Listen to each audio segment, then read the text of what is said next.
नमस्कार, स्वागत है आप सभी का देवभूमि समाचार में। मैं आपके साथ निकिता कश्यप। बुलेटिन की शुरुआत करते हैं। खबर देहरादून से है, जहां प्रदेश के कृषि मंत्री गणेश जोशी ने सर्किट हाउस में आयोजित विभागीय समीक्षा बैठक में नाबार्ड के द्वारा वित्त पोषित पॉली हाउस स्थापना की प्रगति की समीक्षा की। आपको बताते चले कि मंत्री ने धीमी गति पर नाराजगी को जताया है, तो वहीं अधिकारियों को कार्य में तेजी लाने के निर्देश उनकी ओर से दिए गए, जहां उन्होंने कहा कि सभी जिलों में क्लस्टर के चयन पर कम से कम 2 फसलों, सब्जी एवं फूलों के बड़े क्लस्टर विकसित किए जाएं। जहां साथ ही साथ आपको बता दें कि PMFM ई स्टोर पर फूड प्रोसेसिंग यूनिट, जायजा परियोजना, कीवी एवं एप्पल मिशन सहित ड्रैगन फ्रूट की भी योजनाओं पर तेजी से कार्य करने के निर्देश उनकी ओर से दिए गए हैं। जहां कृषि मंत्री ने पॉली हाउस परियोजनाओं पर समीक्षा की।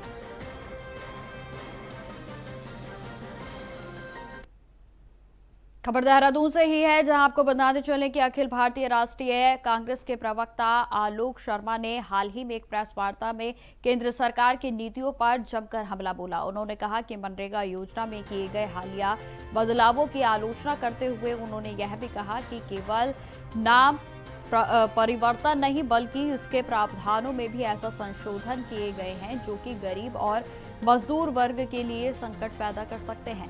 आलोक शर्मा ने आरोप लगाया है कि इस योजना को बिना राज्यों में परामर्श के और बिना किसी पायलट प्रोजेक्ट के लागू किया गया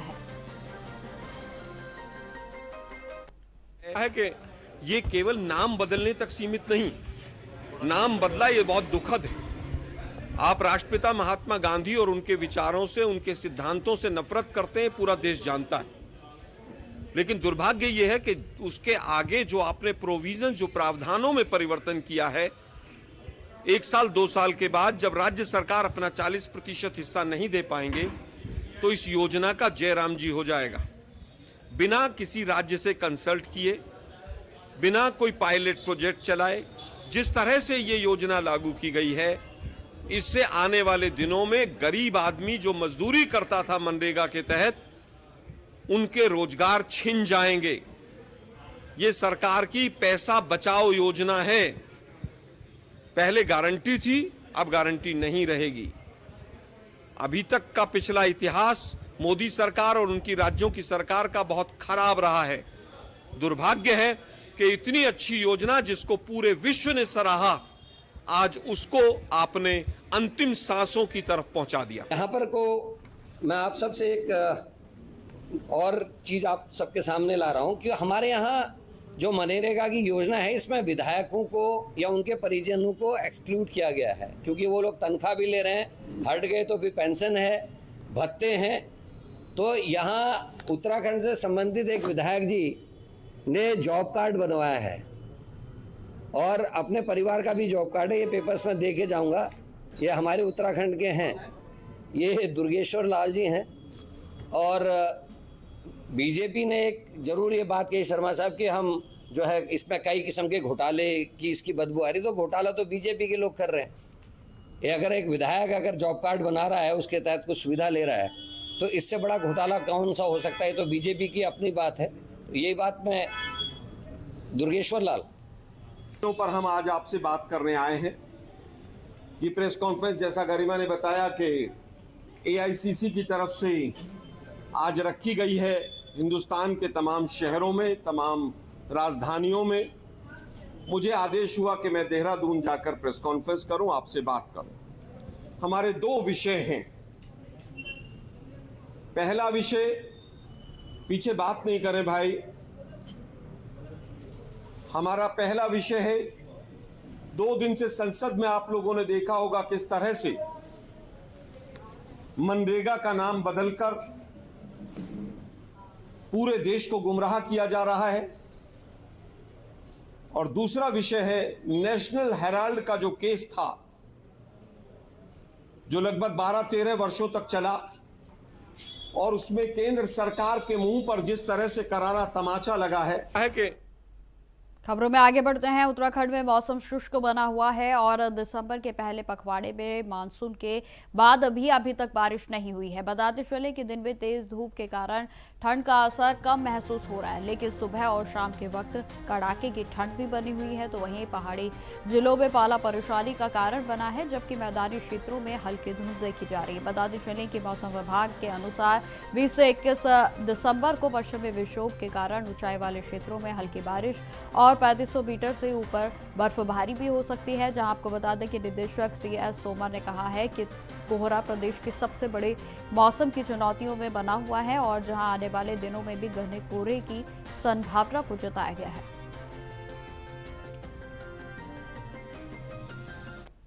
देखिए, अभी 20 और 21 तारीख को एक फीमेल WD जो है अप्रोच कर रहा है, तो उसमें भी हमको यही अभी जो संभावना लग रही है वो हल्की से बहुत हल्की बारिश ऊंचाई वाले क्षेत्रों में, ऊंचाई वाले जो हमारे ज़िले हैं उनमें ही संभावना बन रही है।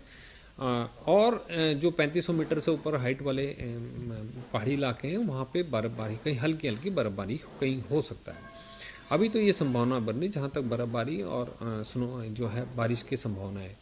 बाकी जो मेजर इवेंट, वेदर इवेंट अगर देखें तो अभी जो है फॉग क्या है, जो अगले 3 से 4 दिन हमारे ये संभावना बन रही। ऐसा ही उधम सिंह नगर, खासतौर से हमारे जो प्लेन वाले इलाके उधम सिंह नगर हो गया, हरिद्वार जिला हो गया। इसके अलावा चंपावत में भी और पौड़ी में भी और देहरादून में भी कुछ इलाकों में, खासतौर से जो प्लेन लो लाइंग एरिया है वहाँ पे, और ऊपर पहाड़ी इलाकों में जो वैली एरिया है वहाँ पे जो है घने से अति घना कोहरा होने का चांसेस है और ये संभावना बनी रहेंगी अगले 3 से 4 दिन तक। खबर देहरादून से है, जहां राज्य सरकार प्रदेश में शीतकालीन यात्रा को सुचारू रूप से संचालित करने के लिए लगातार प्रयासरत है। तो वहीं आपको बता दें कि सरकार का अनुमान है कि आने वाले दिनों में पर्यटकों की संख्या में और भी इजाफा होगा। जहां बीजेपी के प्रदेश मीडिया प्रभारी मनवीर चौहान ने इस पर जानकारी दी है कि उत्तराखंड को तीर्थटन बनाने के साथ साथ पर्यटन भूमि के रूप में भी विकसित किया जा रहा है और जहां 4 धाम यात्रा के साथ साथ शीतकालीन यात्रा भी प्रदेश की आर्थिक रीढ़ बने, इसके लिए कदम उठाए जा रहे हैं। जब प्रधानमंत्री नरेंद्र मोदी ने अपने मन की बात कार्यक्रम में भी उत्तराखंड के प्राकृतिक सौंदर्य का उल्लेख किया और जहां मुख्यमंत्री पुष्कर सिंह धामी प्रधानमंत्री नरेंद्र मोदी के मार्गदर्शन में प्रदेश को विश्व का सबसे बड़ा पर्यटन का क्षेत्र बनाने के लिए काम कर रहे हैं और यह शीतकालीन यात्रा विकास में मील का पत्थर साबित होगी। देखिए, उत्तराखंड राज्य तीर्थाटन एवं पर्यटन की दृष्टि से विश्व का सबसे बड़े केंद्र के रूप में बने, इसको लेकर के हमारे प्रदेश के यशस्वी मुख्यमंत्री माननीय पुष्कर सिंह धामी जी लगातार कार्य कर रहे हैं और प्रदेश की जो हमारी शीतकालीन यात्रा है वो प्रदेश की आर्थिकी की रीढ़ बने। जिस प्रकार से 4 धाम यात्रा उत्तराखंड राज्य की आर्थिकी की रीढ़ मानी जाती है, उसी तरह से शीतकालीन यात्रा भी हमारे प्रदेश की आर्थिकी की रीढ़ बने, इसको लेकर के सरकार के द्वारा हर तरह से प्रयास किए जा रहे हैं। और हमारे देश के यशस्वी प्रधानमंत्री जी के द्वारा मन की बात के कार्यक्रम में जिस प्रकार से उत्तराखंड की शीतकालीन यात्रा का उल्लेख किया गया, उत्तराखंड की जो नैसर्गिक सौंदर्यता के लिए जो जाना जाता है उत्तराखंड राज्य, उसके बारे में आदरणीय प्रधानमंत्री जी के द्वारा मन की बात में बोला गया, तो निश्चित रूप से हमारी डबल इंजन की सरकार आदरणीय प्रधानमंत्री नरेंद्र भाई मोदी जी के मार्गदर्शन में हमारे प्रदेश के मुख्यमंत्री माननीय पुष्कर सिंह धामी जी लगातार उत्तराखंड राज्य का चौमुखी विकास हो, उत्तराखंड राज्य देश का नहीं विश्व का सबसे बड़ा आध्यात्मिक और पर्यटन का क्षेत्र बने, इसके लिए हमारी सरकार प्रयास कर रही है। और ये तय है कि जिस प्रकार से उत्तराखंड की 4 धाम यात्रा है, उसी प्रकार से ये शीतकालीन यात्रा भी उत्तराखंड राज्य के लिए एक मील का विकास की दृष्टि से मील का पत्थर साबित होने वाली है। अब खबर हल्द्वानी से है, जहां लालकुआ तहसील के बिंदुखत्ता गांव में राजस्व गांव बनाए जाने की मांग को लेकर वन अधिकार समिति ने 1 दिवसीय प्रदर्शन किया। आपको बता दें कि प्रदर्शन में ग्रामीणों ने सरकार से जल्द ही राजस्व गांव की अधिसूचना जारी करने की अपील की है और जहां लोगों का साफ तौर पर कहना है कि पिछले 3 वर्षों से वन अधिकार समिति ने सभी आवश्यक दस्तावेजों को खंड स्तरीय और जिला स्तरीय समितियों के माध्यम से शासन में भेजा था, लेकिन सरकार ने राजस्व गांव के दावे को भी वापस कर दिया और जहां इस फैसले से ग्रामीणों में हताशा फैल गई है, तो अब वे सरकार से त्वरित कार्रवाई की उम्मीद भी कर रहे हैं ताकि उनके गांव को राजस्व गांव का दर्जा मिल सके। बीडीसी के जो सदस्य 3 निर्वाचित सदस्य हैं वो हमको मंजूर तक पहुंचा सकता है। हमने उसका अध्ययन किया, मनन चिंतन किया, बातचीत की आपस में, और उसके प्रावधानों के अनुसार वन अधिकार समिति का डॉक्टर मोहन सिंह मिश्र जी का हमें सहयोग मिला, काफी सहयोग मिला। खबरों में आगे बढ़ते हैं। उत्तराखंड के विद्यालयी शिक्षा परिषद यानी कि यूबीएसई ने 2026 की 10वीं और 12वीं की कक्षा के बोर्ड प्रतियोगितात्मक जो भी परीक्षाएं हैं उनकी तिथियों को घोषित कर दिया है। बताते चलें कि यह परीक्षाएं 16 जनवरी से शुरू होकर 15 फरवरी 2026 तक आयोजित की जाएंगी और जहां बोर्ड के सचिव विनोद कुमार सिमल्टी ने इस पर जानकारी दी है कि शीतकालीन अवकाश को ध्यान में रखते हुए प्रयोगात्मक परीक्षाओं की अवधि 1 महीने की रखी गई है और जिससे कि सभी विद्यालयों में परीक्षाओं का सुचारू और समयबद्ध आयोजन सुनिश्चित किया जा सके। तो वहीं आपको बता दें कि इस वर्ष लगभग 750 परीक्षकों के नियुक्त किए जाएंगे, जहां बोर्ड के सचिवों ने विद्यालयों और परीक्षार्थियों से अपील की है कि वे सभी दिशा निर्देशों का पालन करें और पूरी तैयारी के साथ परीक्षाओं में भाग लें। तो जानकारी देते चलें कि 10वीं की कक्षा में लगभग 1,12,000 छात्र छात्राएं, तो वहीं 12वीं की कक्षा में 1,03,000 छात्र शामिल होंगे, जहां बोर्ड ने परीक्षाओं का निष्पक्ष और पारदर्शी बनाने के लिए सभी तैयारियां तेज कर दी है।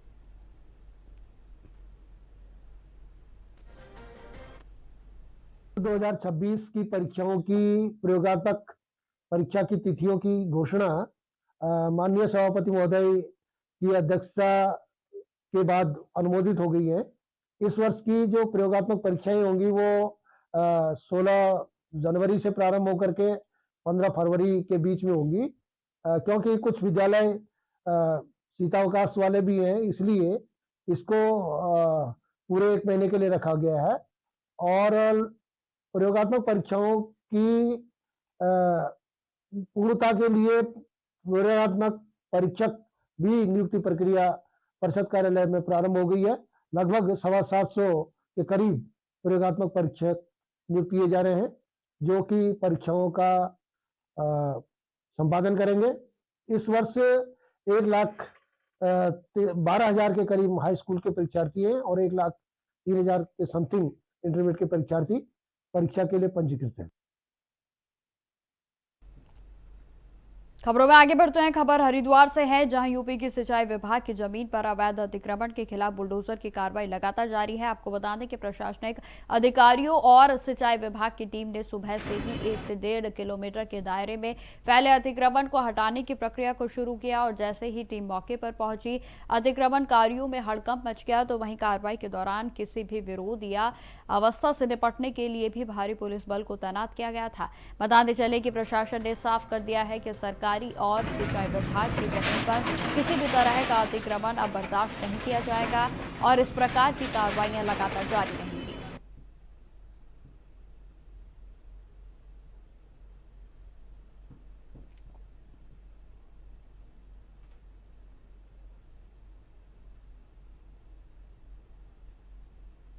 खबरें लगातार जारी रहेंगी। फिलहाल रुकते छोटे से ब्रेक के लिए।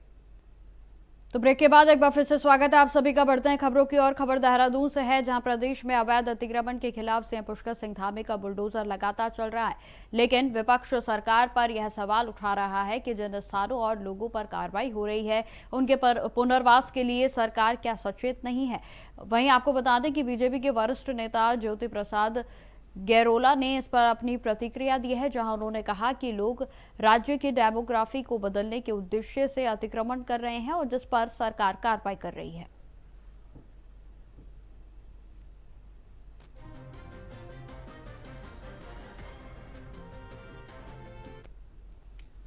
देखिए, सरकारी ज़मीनों पे वन भूमि पर जो लगातार अतिक्रमण हो रहा था, आखिर वो सब लोग अपनी मर्जी से बैठे हुए हैं। कुछ लोग तो दूसरी गलत मंशा से बैठे हुए हैं, प्रदेश की डेमोग्राफी चेंज करने के उद्देश्य से बैठे हुए हैं। इन पर सरकार कड़ी कार्रवाई कर रही है। अब इसमें हाई कोर्ट से भी लगातार जो है उसमें निर्णय आते रहे हैं, तो मुझे लगता है कि सरकार इस विषय में बहुत संजीदा है और जहाँ पर भी पुनर्वास की आवश्यकता पड़ने वाली है और आवश्यकता पड़ेगी, वहाँ पर सरकार उस नाते भी गंभीर है। अब खबर जशपुर से है, जहां लंबे समय से जनता की मांग पर शासन स्तर से क्षेत्र में रोडवेज बस अड्डे की मंजूरी तो मिल गई है, लेकिन जमीन चयनित न होने के कारण कार्य अभी भी शुरू नहीं हो पाया। आपको बता दें कि पूर्व विधायक शैलेंद्र मोहन सिंघल ने प्रयासों के बावजूद परिवहन विभाग के अधिकारी प्रमोद कुमार दीक्षित जसपुर पहुंचे और जहां आपको बता दें कि बस अड्डे के लिए संभावित सरकारी भूमि का निरीक्षण किया गया। तो जानकारी देते चलें कि जसपुर के वासियों की लंबे समय से बस स्टैंड की मांग है और रोडवेज अड्डे की व्यवस्था जो है ना होने के कारण लोग बेहद ही परेशान हैं। तो वहीं उनका कहना है कि BSB इंटर कॉलेज के पास स्थित सरकारी जमीन पर बस स्टैंड बन सकता है।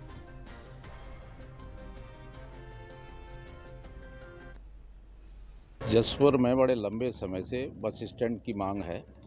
हमारी बसें भी अभी इधर से ही गुजर रही हैं, सड़क से पुराने हाईवे से ही जाती हैं और अभी तक बस स्टेशन की व्यवस्था ना हो पाने के कारण यहाँ की जनमानस काफ़ी परेशान है। बार बार ये डिमांड आती है, तो हम लोगों का निवेदन होता है कि साहब कहीं ज़मीन का चिन्हांकन कर दें। तो कई बार DM साहब ने जो ज़मीनें चिन्हित की हैं, जिस ज़मीन को हमने देखा हुआ है आपकी हाईवे के किनारे वाली, और उधर एक ज़मीन आपकी SB इंटर कॉलेज की बता रहे हैं कि उसके पास में है। इन ज़मीनों में सबसे हम लोग एज ए परिवहन निगम हम लोगों का स्टेक ये होता है कि परिवहन निगम कोई ज़मीन क्रय नहीं कर सकता है, न क्रय करने की उसकी स्थिति होती। सारी ज़मीनें सरकार टू सरकार परिवहन विभाग को आवंटित कर दी जाती हैं। परिवहन विभाग के बाद परिवहन निगम एक कस्टोडियन हो जाता है और वो चीज़ें हम लोग धरातल पर ले आते हैं। अब खबर देहरादून से है, जहां राजधानी में वायु प्रदूषण लगातार बढ़ता जा रहा है और स्वास्थ्य के लिए हानिकारक स्तर तक पहुंच गया है। जहां आपको बता दें कि देहरादून का AQI 290 के पार दर्ज किया गया और जहां मौसम वैज्ञानिकों का इस पर कहना है कि आने वाले दिनों में कोहरा और स्थिर मौसम आबो हवा को और भी खराब कर सकता है। जहां पर्यावरणविद डॉक्टर विजय श्रीधर के अनुसार बढ़ता AQI लेवल जो है लगातार वो आगे भी प्रदूषण का जो है वो स्तर और भी बढ़ा सकता है। जहां मौसम विज्ञान केंद्र के निदेशक CS तोमर ने इस पर जानकारी दी है कि अगले 1 से 2 दिन तक बारिश की संभावना भी बनी हुई है। फिलहाल देहरादून के आबो हवा और भी प्रदूषित रहने की आशंका है।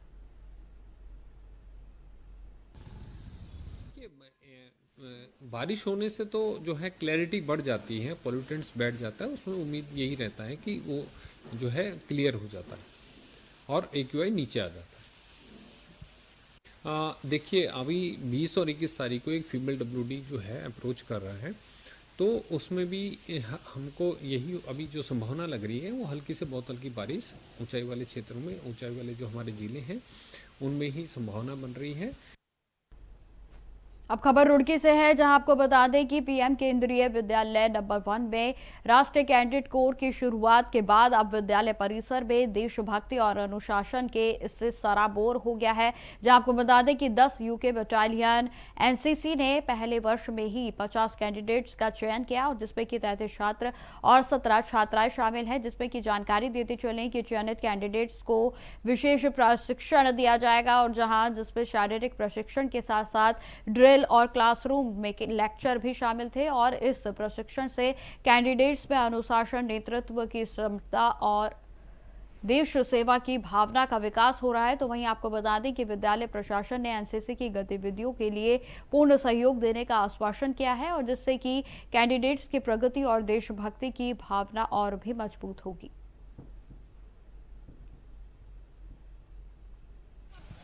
NCC यानी छात्र सेना दल केंद्रीय विद्यालय नंबर 1 रुड़की में पहले भी चलती थी। बीच के कुछ वर्षों में वह बंद हो गई। इसके बाद हम लोगों ने प्रयास किया 84 UK बटालियन और 10 UK बटालियन दोनों में, और सौभाग्य की बात है कि 10 UK बटालियन में JD ग्रुप में हमारे विद्यालय का सिलेक्शन हुआ। 31/7/2025 को हमारे विद्यालय की छात्र सेना दल की शाखा पंजीकृत हुई। इस समय कुल उसमें 33 कैडेट जो कि बालक हैं और 17 कैडेट जो कि छात्राएं हैं, वे अपना प्रथम वर्ष का ज्ञान प्राप्त कर रहे हैं और अगले साल द्वितीय वर्ष में हो जाएंगे और फिर प्रथम वर्ष में 50। इस प्रकार अगले साल तक हमारे पास 50 और 50 100 कैडेट्स NCC में आ जाएंगे। खबर देहरादून से है, जहां नगर निगम ने शहर को और भी साफ और हाईटेक बनाने की दिशा में एक स्मार्ट पहल शुरू कर दी है और अब सफाई के लिए निगरानी ड्रोन के जरिए की जा रही है। आपको बता दें कि इस पहल का उद्देश्य खुले में कूड़ा फेंकने वालों की पहचान करना और शहर की सुंदरता को बनाए रखना है। तो वहीं नगर निगम ने पायलट प्रोजेक्ट के तौर पर 15 चुने हुए वार्डों में इस योजना की शुरुआत की, जहां इन वार्डों में समय समय पर ड्रोन उड़ान भरेगा और देखेगा कि कहीं कोई कूड़ा तो नहीं फेंक रहा। और इस तकनीक से न केवल कूड़ा फेंकने वालों की पहचान होगी, बल्कि सफाई कर्मचारियों की सक्रियता पर भी नजर रखी जा सकेगी। जहां वरिष्ठ नगर स्वास्थ्य अधिकारी अविनाश का इस पर कहना है कि खुले में कूड़ा फेंकने वालों के खिलाफ सख्त कार्रवाई की जाएगी। देखिए, ड्रोन जो है अभी फिलहाल हम लोगों ने पिथुवाला में पॉलिटेक्निक कॉलेज है उसको वहां से इंस्टॉल किया हुआ है और लगभग 15 वाट के आसपास जो है वो उसकी कवरेज आ रही है। तो हम लोगों के यहाँ जो है इंस्पेक्टर्स प्रतिदिन ड्यूटी लगाई गई है। वे लोग अपने अपने वार्डों के साथ साथ अन्य वार्डों की भी मॉनिटरिंग कर रहे हैं और ड्रोन के माध्यम से अभी तक कुल मिला के 7 चालान किए गए, छोटे और बड़े दोनों मिला के। और अब हम लोग बहुत जल्दी जो है उनके चालानों की जो मैग्नीट्यूड है उसको बढ़ा देंगे ताकि लोगों को भी रहे कि अंदर जो है हमें स्वच्छता के साथ रहना है और कूड़े को बाहर नहीं फेंकना है। तो फिलहाल मेरे साथ इस बुलेटिन में इतना ही। देश दुनिया की तमाम खबरों की जानकारी के लिए बने रहे हमारे साथ। नमस्कार।